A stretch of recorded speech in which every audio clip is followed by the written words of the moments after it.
व्याख्यान में हमने चित्त की स्थिरता के उपाय सुने थे। अब हम आगे जानते हैं कि चित्त में जब स्थिर होने की योग्यता परिपक्व हो जाती है तब उसकी स्थिति कैसी होती है, ये आपको जानना बड़ा जरूरी है। इससे आपको ये पता चलेगा कि आपका अभ्यास जो आप कर रहे हैं, जो आप योग की कोई क्रिया कर रहे हैं, तो वो सही दिशा में जा रही है कि नहीं जा रही है।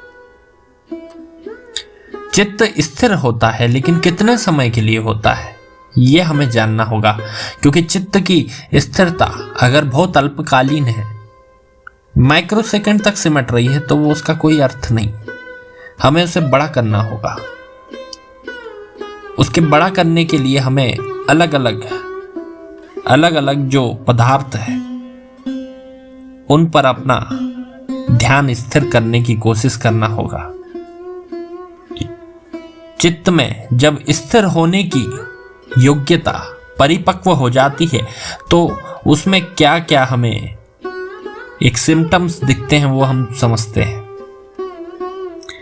अभ्यास करते करते जब साधक का चित्त भलीभांति स्थिति की योग्यता प्राप्त कर लेता है, अर्थात एक जगह पर स्थिर होने लगता है, तब उस समय साधक अपने चित्त को सूक्ष्म से सूक्ष्म पदार्थों से लेकर, जैसे हम विज्ञान की भाषा में कहें तो छोटे से छोटे इलेक्ट्रॉन से लेकर बड़े से बड़े महान पदार्थों तक। बड़े से बड़े महान पदार्थ कौन से होते हैं? हमने छोटे के लिए, सूक्ष्म के लिए इलेक्ट्रॉन ले लिया। बड़ा पदार्थ कोई मनुष्य नहीं हो सकता, या फिर कोई धरती की चीज नहीं हो सकती, स्वयं पृथ्वी नहीं हो सकती। अगर कोई बड़ा महान पदार्थ के बारे में आपको सोचना हो तो अनंत के बारे में सोचिए। ईश्वर स्वयं अनंत है। हम उससे थोड़े छोटे पदार्थ के बारे में सोचते हैं तो हम सोचेंगे किसी बड़ी आकाश गंगा के बारे में।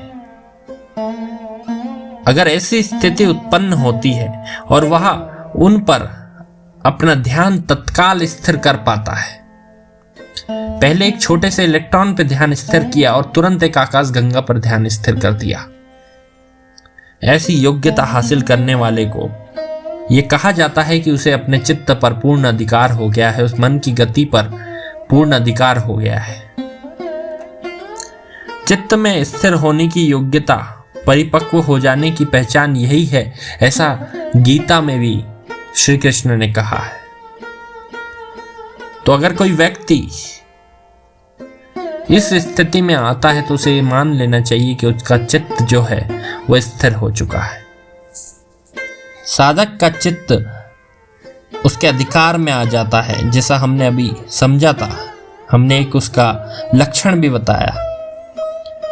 तो चित्त अत्यंत निर्मल होकर समाधि योग्य भी हो जाता है। इसके बाद किस प्रकार से निर्बीज समाधि की सिद्धि होती है, ये हम उसका वर्णन समझते हैं। क्योंकि चित्त अगर शुद्ध है और स्थिर है तो अगला कदम उसका समाधि ही होगा। अभ्यास करते करते जब साधक का चित्त स्वच्छ स्फटिक की मणि के भांति निर्मल हो जाता है, ऐसा पतंजलि ऋषि कहते हैं कि शुद्ध स्फटिक की मणि आपने देखी है कभी? एकदम कांच की तरह होती है, एक चमक लिए हुए, एक आभा लिए हुए। अगर वैसा हमारा मन निर्मल हो गया है तो हमारी जो अतिरिक्त बाह्य वृत्तियां हैं वो शांत हो जाती है। उस समय साधक इंद्रियों के सूक्ष्म या स्थूल विषयों को या अंतःकरण और इंद्रियों को किसी भी ध्येय को लक्ष्य बनाकर उसमें अपने चित्त को लगाता है। आप इसे शायद समझ नहीं पाए होंगे। इसका यह अर्थ है कि जब बाह्य वृत्तियां, विचार आना शून्य हो जाते हैं तो व्यक्ति किसी भी विषय को, किसी भी तत्व को, अपने इष्ट देव को या फिर किसी भी जो भी उसके सामने वस्तु पड़ती है उसको लक्ष्य बनाकर, ध्येय बनाकर उसमें चित्त चित्त को ध्यान में लगाता है। जैसे कोई व्यक्ति है, उसका जो इष्ट है, इष्ट देव है, वे महादेव है, तो उसने महादेव में चित्त को लगाया। उसके लिए बड़ा आसान था क्योंकि वो उनसे जुड़ा भी था। और जब चित्त उस वस्तु में स्थित होकर तदाकार हो जाता है, अर्थात उसी में रम जाता है, उसने महादेव में अपना ध्यान लगाया और वह महादेव में रम गया।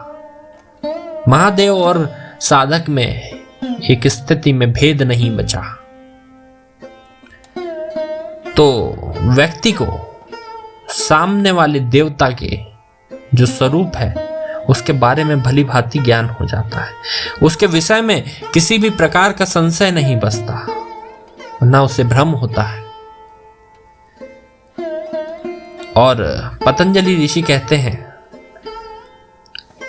कि सूक्ष्म विषय जो उस ध्येय के, यानी जैसे हमने इष्ट पर ध्यान लगाया था तो वह ध्येय हुआ, तो जो सूक्ष्म विषय है उसके सूक्ष्म से सूक्ष्म विषय के बारे में सारी बातें हमें पता चल जाती है। और हमारी जो स्वयं की चेतना है वो उस इष्ट देव की चेतना में मिल जाती है और हम भी उसी के समान हो जाते हैं। मनुष्य की समाधि लग जाती है। ये निर्बीज समाधि होती है।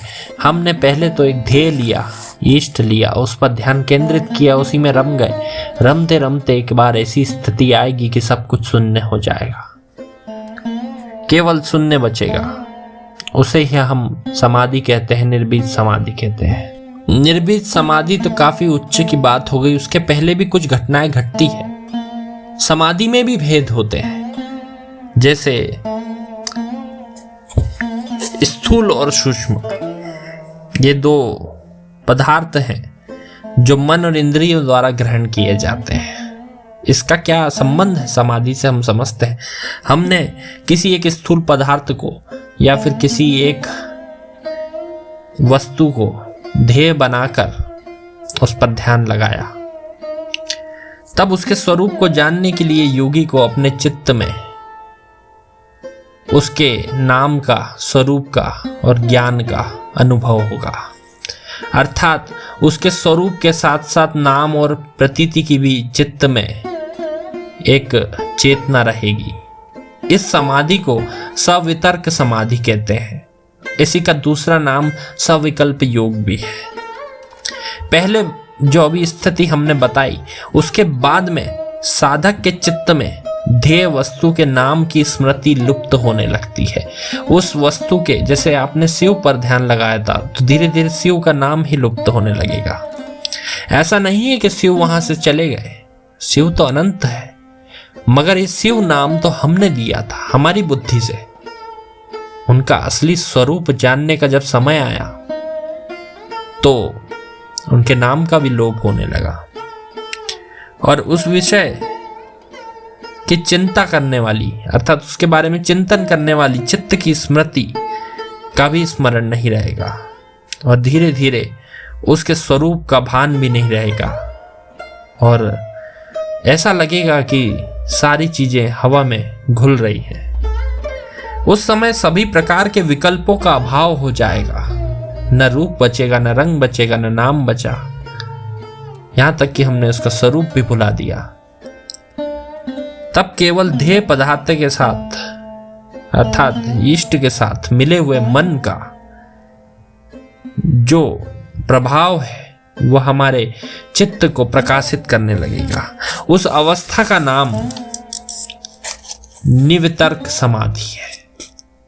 इसमें शब्द और प्रतीति का कोई विकल्प नहीं रहता, इसलिए इसे निर्विकल्प या निर्बीज समाधि भी कहते हैं।